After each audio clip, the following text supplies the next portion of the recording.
Assalamualaikum warahmatullahi wabarakatuh. Gerhana bukan sekedar fenomena langit. Ia pernah membuat Madinah terdiam, membuat sahabat gemetar, dan membuat Rasulullah Shallallahu Alaihi Wasallam meneteskan air mata. Pertanyaannya, apakah kita hari ini masih merasakan getaran iman yang sama, atau sekedar menjadikannya tontonan? Semoga Allah menjadikan setiap gerhana sebagai pengingat untuk kita, agar hati ini semakin dekat dengannya, semakin sadar akan akhirat, dan semakin giat beramal soleh. Amin, amin ya rabbal alamin. Simak video ini sampai akhir, karena dari peristiwa gerhana di zaman Nabi, ada warisan syariat dan pesan akidah yang tetap berlaku hingga hari ini. Mari kita gali bersama, agar setiap kali langit meredup, iman kita justru semakin terang. Bismillah, mari kita mulai ceritanya.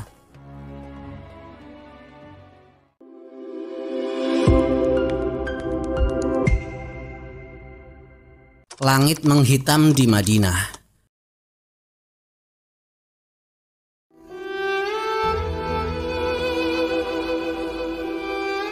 Tahun ke-10 Hijriah, Madinah menyaksikan sebuah peristiwa besar yang jarang terjadi.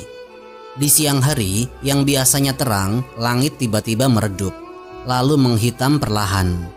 Matahari yang bersinar kuat di gurun Hijaz itu tertutup bayangan gelap. Gerhana matahari melanda, dan seluruh penduduk Madinah dikejutkan oleh fenomena langit ini. Peristiwa tersebut bertepatan dengan kabar duka yang mengguncang rumah Rasulullah Shallallahu Alaihi Wasallam. Putra beliau dari Sayyidah Maryah Al-Qibtiyah yang bernama Sayyidina Ibrahim wafat dalam usia masih bayi. Kabar ini menyebar cepat di kalangan kaum muslimin. Mereka sangat mencintai Rasulullah sehingga setiap kebahagiaan atau musibah beliau ikut dirasakan mendalam oleh para sahabat. Di saat kabar wafatnya Sayyidina Ibrahim tersiar, matahari mendadak tertutup bayangan bulan. Langit menjadi gelap, seolah menambah kesedihan umat. Masyarakat pun terkejut dan mulai berbisik-bisik.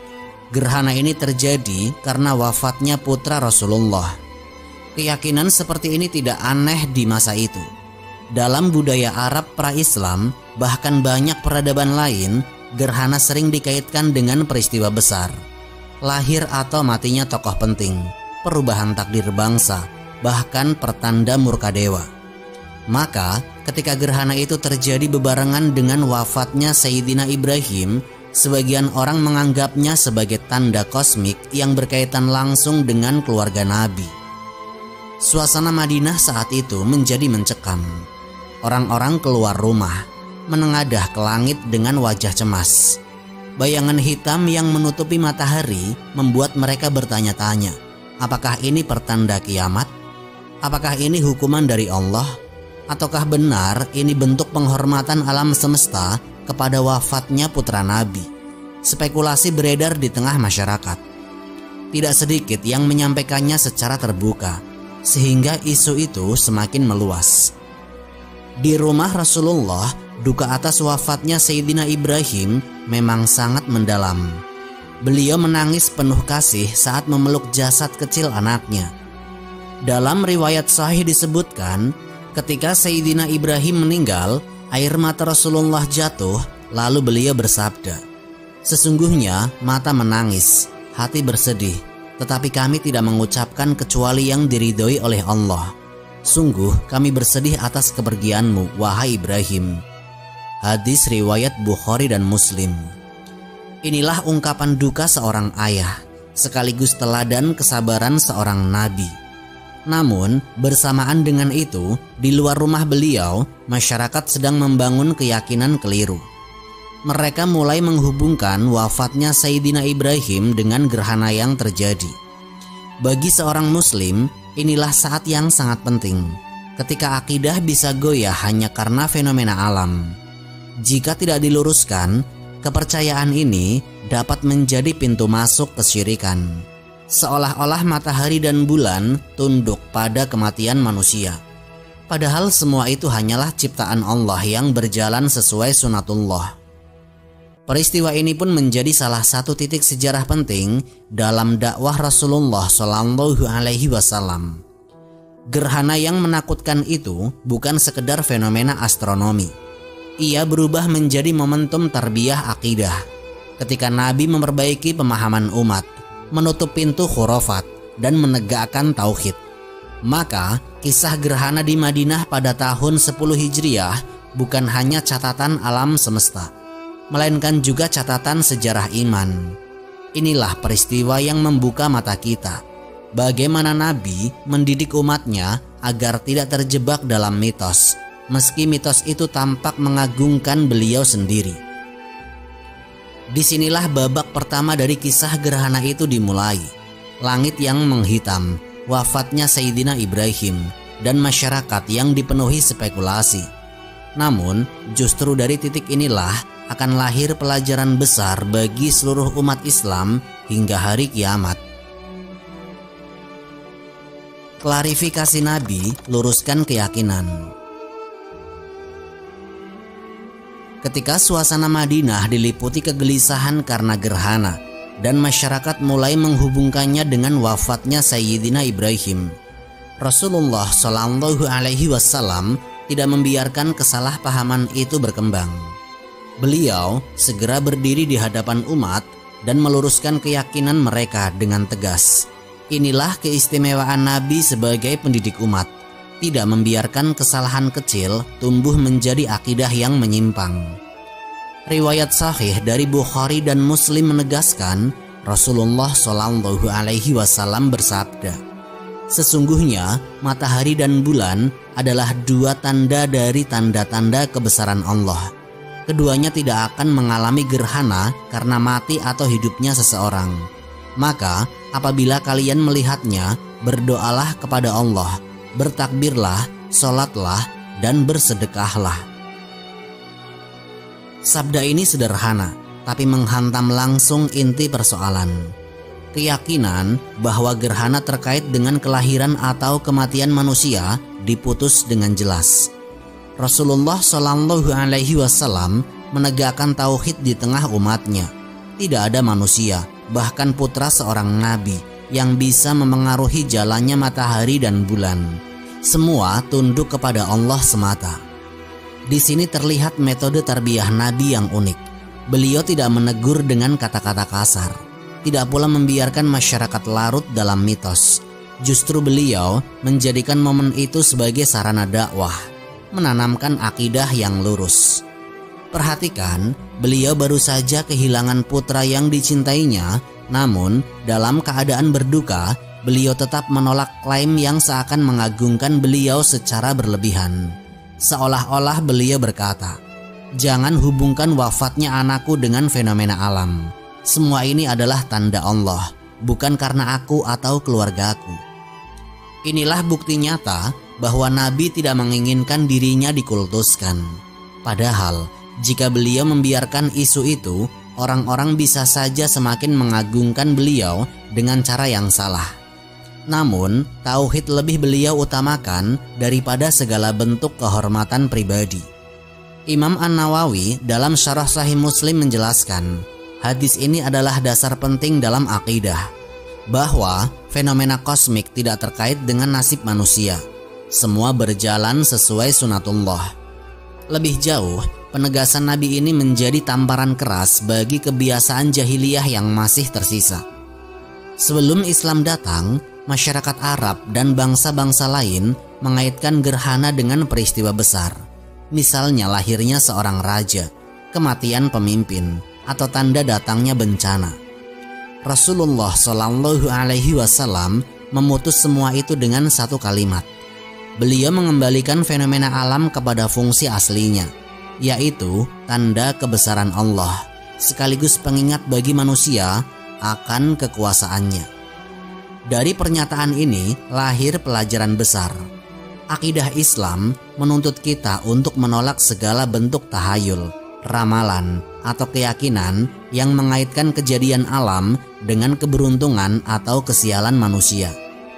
Ulama Ahlus Sunnah menegaskan, ini adalah bagian dari tauhid rububiyah. meyakini bahwa Allah lah satu-satunya yang mengatur alam semesta. Kita bisa melihat relevansinya hingga hari ini. Banyak masyarakat modern yang masih menghubungkan gerhana dengan nasib seseorang, bahkan menafsirkannya secara mistis. Ada pula yang menjadikan gerhana sekedar tontonan ilmiah tanpa makna spiritual. Namun, Islam sudah mengajarkan sejak 14 abad yang lalu, gerhana adalah tanda kekuasaan Allah, bukan hiburan, bukan ramalan, bukan pula permohonan bagi siapapun. Dengan demikian, klarifikasi Nabi di Madinah pada tahun 10 Hijriah bukan sekedar jawaban terhadap isu sesaat. Ia adalah koreksi akidah, sebuah pendidikan langsung yang meneguhkan tauhid dan membersihkan hati umat dari sisa-sisa syirik dan khurafat. Dari sinilah syariat sholat gerhana kemudian ditetapkan sebagai bentuk ibadah yang benar dalam menyikapi fenomena langit.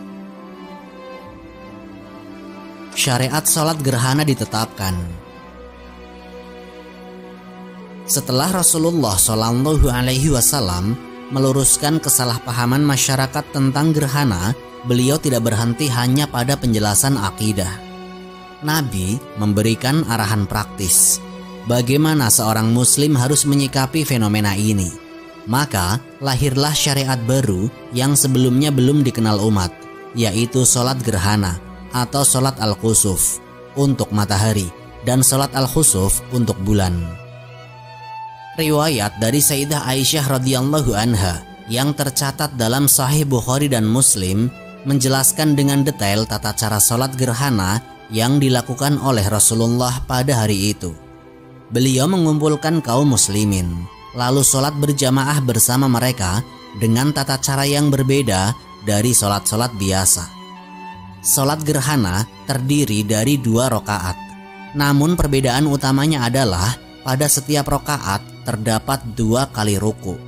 Jadi total ada 4 kali ruku dalam 2 rakaat. Selain itu, bacaan dalam sholat ini dibuat panjang.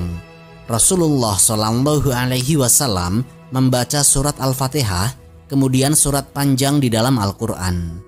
Beliau berdiri lama, lalu rukuk lama, bangkit lagi untuk membaca dengan panjang, kemudian rukuk kembali. Begitu seterusnya hingga selesai 2 rakaat.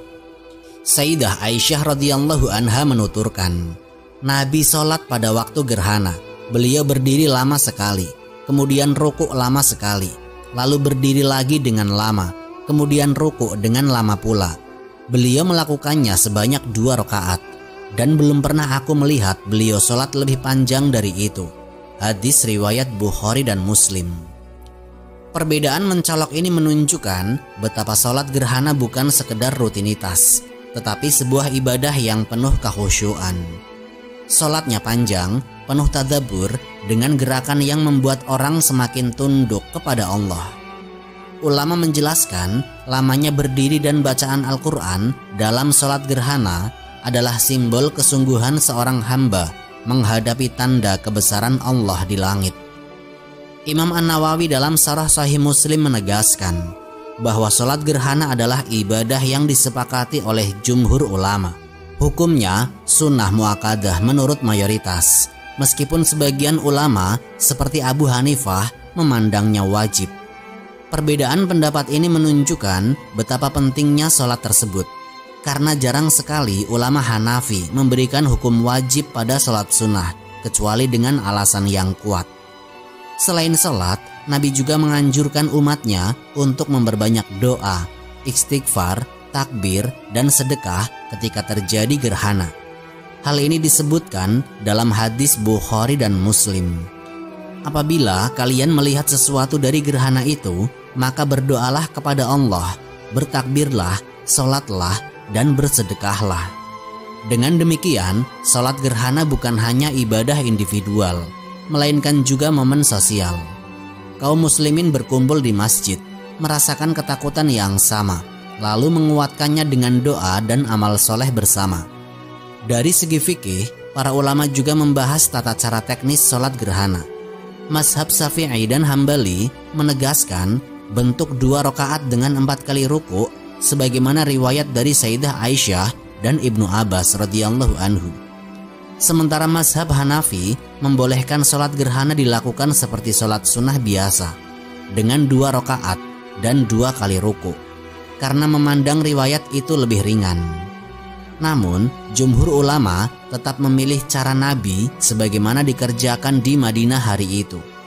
Yang menarik, sholat gerhana bukan hanya untuk gerhana matahari, tetapi juga berlaku untuk gerhana bulan. Perbedaan istilahnya, kusuf untuk matahari, khusuf untuk bulan. Dan semua tata cara serta hikmahnya sama, yaitu menegakkan ibadah ketika Allah menampakkan tanda kekuasaannya. Dengan lahirnya syariat ini, umat Islam memiliki pedoman jelas, tidak lagi menafsirkan gerhana dengan mitos atau ramalan, tetapi langsung mengaitkannya dengan ibadah. Fenomena langit yang menakutkan berubah menjadi kesempatan untuk tunduk, untuk berdoa, dan untuk mendekatkan diri kepada Allah. Sholat gerhana inilah yang menjadikan peristiwa tahun 10 Hijriah itu bersejarah. Sebab dari hari itu, setiap kali gerhana terjadi, umat Islam di seluruh dunia tahu apa yang harus dilakukan. Mereka mencontoh sholat Rasulullah sebagaimana dituturkan sahabat-sahabat terpercaya. Rasulullah menangis dalam sholat. Peristiwa gerhana di Madinah bukan hanya menegakkan syariat baru berupa sholat gerhana.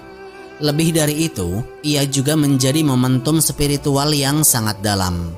Rasulullah Shallallahu Alaihi Wasallam sendiri sebagai imam sholat merasakan pengalaman yang luar biasa yang jarang sekali terjadi di hadapan umatnya. Saat beliau memimpin sholat gerhana, suara tangisan terdengar jelas dari mulut Rasul. Tangisan itu bukan sekedar air mata seorang ayah yang baru saja kehilangan putra tercintanya, tetapi tangisan seorang Rasul yang sedang diperlihatkan tabir akhirat oleh Allah Subhanahu wa Ta'ala. Riwayat sahih dari Muslim menyebutkan, setelah selesai sholat, Rasulullah Shallallahu Alaihi Wasallam memberikan penjelasan kepada para sahabat. Beliau bersabda, "Sesungguhnya aku diperlihatkan surga, hingga hampir aku mengambil setandan buahnya. Seandainya aku mengambilnya, niscaya kalian akan memakannya selama dunia masih ada. Dan aku diperlihatkan neraka, maka tidak pernah aku melihat sesuatu yang lebih menakutkan daripadanya pada hari ini. Aku melihat kebanyakan penghuninya adalah kaum wanita." Hadis riwayat Muslim. Sabda ini membuat para sahabat terdiam dengan rasa takut dan takjub. Mereka sadar bahwa sholat gerhana tidak hanya ibadah formal, tetapi juga sarana Allah untuk memperlihatkan sebagian hakikat gaib kepada nabinya.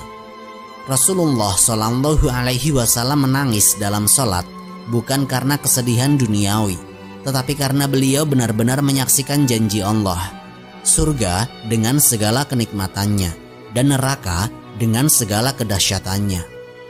Tangisan beliau adalah tangisan seorang hamba yang paling mengenal Allah. Sebab semakin dalam pengetahuan seseorang terhadap Allah, semakin besar rasa takut dan harapnya. Inilah yang disebut para ulama sebagai khosyah, rasa takut yang lahir dari ilmu dan kedekatan.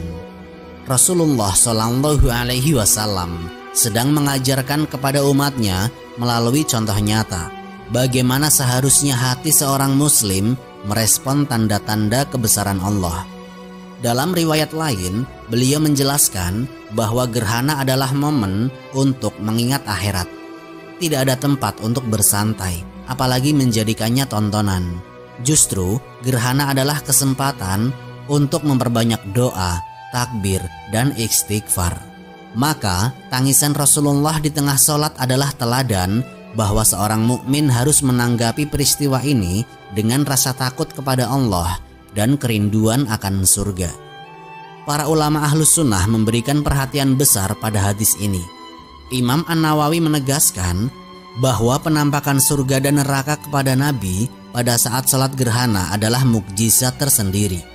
Itu bukan mimpi, melainkan penglihatan nyata yang Allah tampakkan kepada beliau. Hikmahnya jelas, agar umat manusia memahami bahwa gerhana bukanlah peristiwa astronomi semata, tetapi juga pengingat akan kehidupan setelah mati. Sementara itu, sebagian ulama menjelaskan lamanya bacaan dalam sholat gerhana yang dilakukan oleh Nabi juga berkaitan dengan kondisi spiritual ini. Beliau ingin agar umatnya betul-betul meresapi makna sholat, menyadari bahwa di balik kegelapan sementara di langit, ada kegelapan yang lebih mengerikan menanti di akhirat, yaitu kegelapan neraka. Sekaligus ada cahaya abadi yang menanti orang-orang beriman, yaitu cahaya surga. Momen ini mengajarkan kita bahwa Rasulullah meski seorang nabi yang maksum tetap menangis ketika dihadapkan pada gambaran akhirat.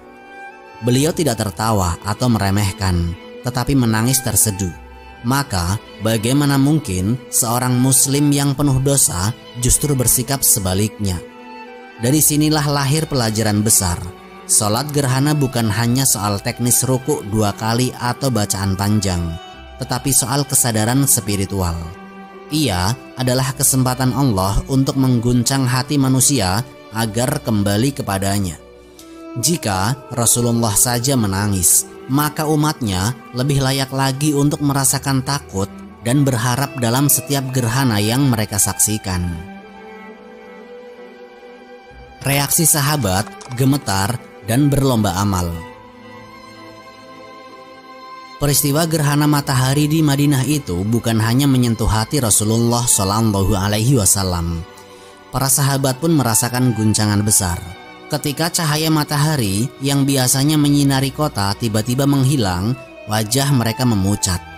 Banyak di antara mereka yang spontan mengira bahwa hari kiamat telah tiba. Rasa takut yang lahir bukan karena mereka percaya mitos, tetapi karena kesadaran bahwa gerhana adalah tanda kebesaran Allah yang bisa saja diikuti dengan azab. Riwayat dalam Sahih Bukhari dan Muslim menuturkan bahwa Rasulullah Shallallahu Alaihi Wasallam mengajarkan, apabila kalian melihat sesuatu dari gerhana itu, maka berdoalah kepada Allah, bertakbirlah, sholatlah, dan bersedekahlah. Hadis ini bukan hanya teori, para sahabat mengamalkannya langsung. Begitu gerhana terjadi, mereka bergegas ke masjid. Tidak ada yang berpikir untuk menyaksikan fenomena itu sebagai tontonan. Sebagian dari mereka datang dengan wajah pucat, tubuh gemetar. Mereka memenuhi masjid Rasulullah, sholat berjamaah, berdoa memohon ampunan, bertakbir, dan setelah itu memperbanyak sedekah. Atmosfer Madinah saat itu benar-benar berubah. Kota yang biasanya sibuk dengan aktivitas sehari-hari mendadak dipenuhi suara takbir dan istighfar. Orang-orang saling mengingatkan untuk bersedekah, memberikan makanan, atau membantu fakir miskin. Semua ini dilakukan bukan karena takut miskin atau takut rugi, tetapi karena rasa takut kepada Allah yang membuat mereka berlomba dalam amal soleh. Imam An-Nawawi dalam Syarah Sahih Muslim menjelaskan, perintah Nabi untuk bersedekah saat gerhana menunjukkan bahwa ibadah ini memiliki dimensi sosial yang kuat. Gerhana tidak hanya dihadapi dengan ibadah individu seperti sholat dan doa, tetapi juga dengan amal nyata yang memberi manfaat bagi orang lain. Dengan demikian, rasa takut kepada Allah melahirkan energi positif yang menyebar ke masyarakat.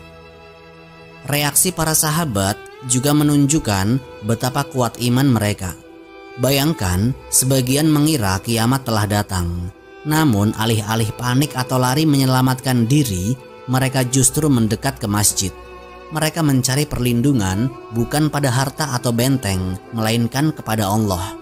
Itulah cermin keyakinan bahwa tidak ada tempat lari dari Allah selain kembali kepadanya. Sikap ini sangat berbeda dengan kebiasaan banyak bangsa lain pada masa itu. Dalam catatan sejarah, orang-orang Yunani, Romawi, atau bangsa Timur biasanya menyambut gerhana dengan ritual penuh tahayul. Bahkan sebagian melakukan korban manusia atau hewan untuk menenangkan dewa-dewa mereka. Sedangkan para sahabat dengan bimbingan Nabi justru menanggapi gerhana dengan ibadah, doa, dan amal. Tidak ada rasa panik yang sia-sia, melainkan rasa takut yang terarah. Pelajaran ini penting. Rasa takut kepada Allah tidak membuat lumpuh, tetapi justru memotivasi amal. Para sahabat memberi teladan bahwa ketakutan yang benar akan melahirkan kebaikan. Mereka tidak sibuk dengan spekulasi, tetapi langsung melakukan apa yang diajarkan oleh Rasulullah Shallallahu Alaihi Wasallam. Inilah bukti nyata dari firman Allah dalam Quran Surat Al-Anfal ayat 2. Sesungguhnya orang-orang yang beriman itu adalah mereka yang apabila disebut nama Allah, gemetarlah hati mereka. Dan apabila dibacakan ayat-ayatnya, bertambahlah iman mereka. Dan hanya kepada Tuhan mereka bertawakal. Begitu pula saat gerhana, hati para sahabat gemetar. Lalu mereka menyalurkannya dalam amal nyata, sholat, doa, takbir, dan sedekah. Kondisi ini juga memperlihatkan bagaimana Rasulullah membangun masyarakat yang sehat secara akidah dan amal. Beliau mengarahkan rasa takut kolektif itu menjadi momentum ibadah massal. Akhirnya lahir budaya Islam yang jauh dari tahayul, tetapi penuh amal nyata. Inilah yang membedakan umat Islam dengan umat-umat lain dalam menyikapi fenomena langit. Warisan abadi bagi umat. Peristiwa gerhana matahari di masa Rasulullah Shallallahu Alaihi Wasallam bukan hanya catatan sejarah, tetapi juga warisan syariat yang akan berlaku sampai akhir zaman. Sejak saat itu, kaum muslimin memiliki pedoman yang jelas bahwa setiap kali terjadi gerhana, mereka diperintahkan untuk melaksanakan sholat khusuf jika gerhana matahari, atau sholat khusuf jika gerhana bulan. Syariat ini bersifat tetap, tidak pernah dicabut, dan akan menjadi salah satu ciri ajaran Islam yang membedakan antara fenomena alam sebagai tanda kebesaran Allah, bukan pertanda nasib manusia.